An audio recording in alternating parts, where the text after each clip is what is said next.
will be having 20 times more revenue, and we will be free from not only from the tax, but we will be free from the tax compliance burden and extortion by the machinery and manipulation by the machinery.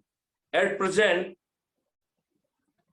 the government is using them as a arm twisting mechanism, and it is being selectively used to rein opposition.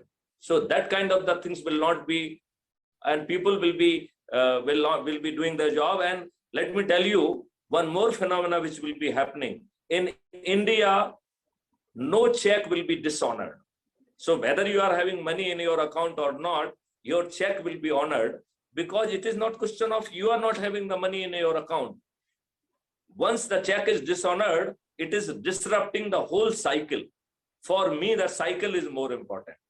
And since everything is digital, we would be in position to intervene and provide the helpful hand, so nobody in India will be bankrupt. Bharat में कोई दिवालिया नहीं होगा. This is my guarantee.